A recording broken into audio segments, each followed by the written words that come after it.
बहुत तकलीफ है और नहीं हो रहा काम, बहुत दिनों से लगे हो नहीं हो रहा, हरा मूंग ले जाओ। मूंग के दाने तो रहते हैं घर में, केवल 31 मूंग के दाने लेकर जाइए, 31 चावल के दाने लेकर जाइए और 31 ही बेलपत्र लेकर जाइए। जिस दिन सोमवार की अष्टमी हो, कौन से दिन? सोमवार की अष्टमी हो, उस दिन शंकर जी के मंदिर में जाओ, 3 चीज लेकर जाओ, मूंग के दाने, चावल, बेलपत्र। चावल जो 31 लेकर गए हो, अपनी कामना कर कर शंकर जी की देहली पर रख दो, चौखट पर, कहीं पर भी एकांत में उसको रख दिया जाए। मूंग के जो दाने लेकर गए हो 31, वो नंदी के पास में, जो नंदी का पांव ऊंचा रहता है उस पांव के पास रख दीजिए। और जो 31 बेलपत्र लेकर गए हो, वो 31 बेलपत्र अशोक सुंदरी वाली जो जगह है, आपको पहले बताया है कथा में, अशोक सुंदरी जी का स्थान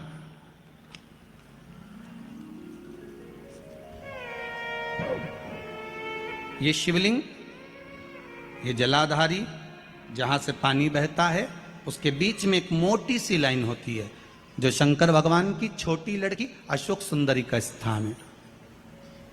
शिव जी के 13 बच्चे हैं, 13 बच्चे में सबसे छोटी लड़की अशोक सुंदरी यहीं पर विराजमान होती है, जहां से पानी नीचे गिरता है। प्रत्येक शिवलिंग के सामने एक मोटी सी लाइन होगी, उस मोटी सी जो लाइन है अशोक सुंदरी, वहां पर जो 31 बेलपत्र लेकर गए हो, अपनी कामना कर कर पीला चंदन, लाल चंदन लगाकर उस पर समर्पित करते जाओ। उसकी डंडी जहां से पानी बहता है उस ओर होना चाहिए। आप निवेदन कर कर देखो, एक सोमवार की अष्टमी पर कर कर देखना, दूसरी सोमवार की अष्टमी आएगी, अपने आप आपका काम हो गया होगा। बाबा से निवेदन तो करो, क्यों भटक रहे? भोला सब दुख काटो, शिव शंकर जपूं तेरी माला, भोले बाबा जपूं तेरी माला, भोला सब दुख काटो, ओ भोला सब दुख काटो। आप उससे निवेदन करेंगे, प्राप्त होगा। शिव तत्व में जो सुख है, वो सुख कहीं नहीं।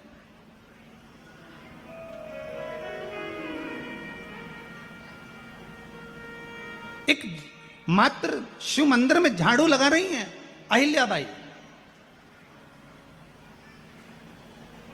साधारण सा भाव है, केवल एक झाड़ू।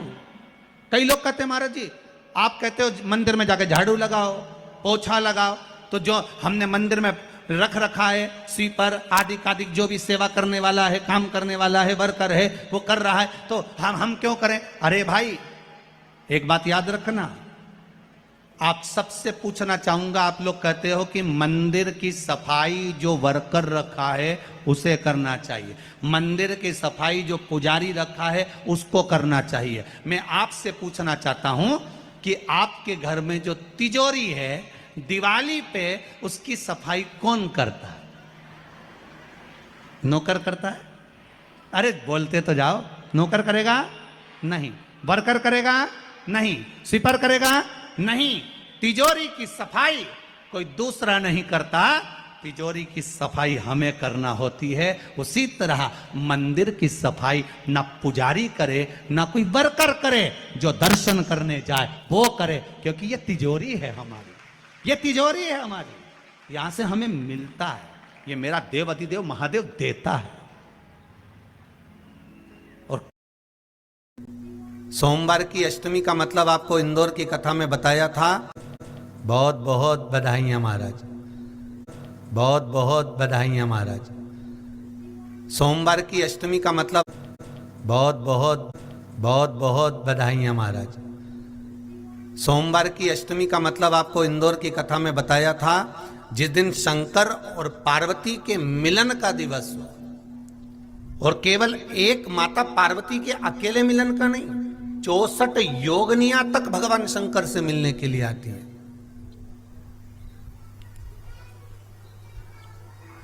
64 योगनिया। कहते हैं भगवान के जितने जितने विवाह हुए थे ना, उमा से, सती से, कात्यायनी, कुष्मांडा, चंद्रघंटा, स्कंदा, ये जितने जितने जितने भगवान के विवाह हुए थे, अनेक अनेक उमा आदि आदि जितनी भी भगवान की जो विमंगल विवाह हुए थे, सारी माता पार्वती के जितने अंश हुए हैं, माता पार्वती के जितने स्वरूप हुए हैं, ये सारे स्वरूप, सारे अंश माता पार्वती के। ये सोमवार की अष्टमी के दिन भगवान शंकर के मंदिर में आकर शिव जी के सम्मुख में बैठकर उस जलाधारी के नजदीक में, जहां शंकर जी का शिवलिंग होता है, उस जलाधारी के पास में उस दिन केवल पार्वती जी का हस्त कमल नहीं होता, स्वयं मां जगत जननी अपने कामन रूप में 64 योगनियां और शक्तियां सारी की सारी आकर उस जलाधारी के पास में विराजमान हो जाती हैं, और शंकर जी पे जो जल चढ़ता है वो देवियां ग्रहण कर कर शिव को अपना आनंद सुख प्रदान करती हैं। इसलिए कहते सोमवार की अष्टमी का महत्व बड़ा है, बहुत प्रबल।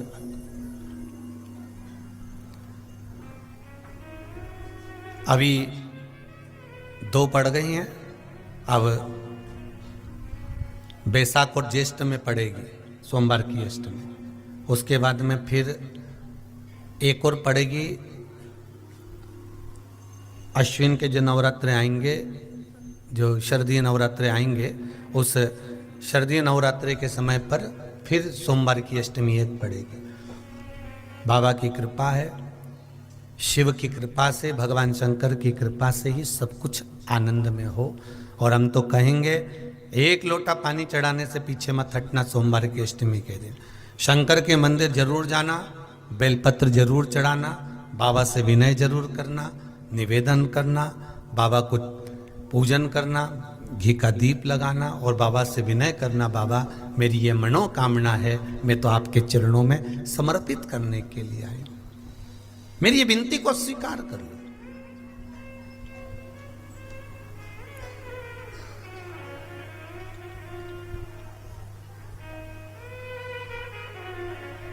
तेरे दरबार की बाबा निराली शान देखी,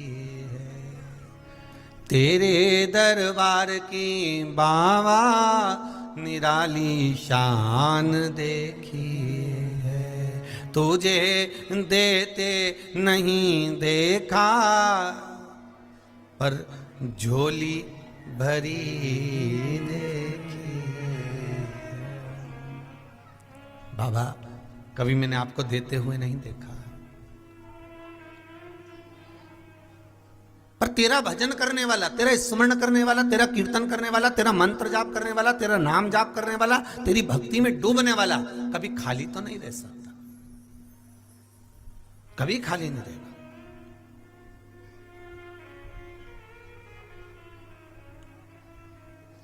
बहुत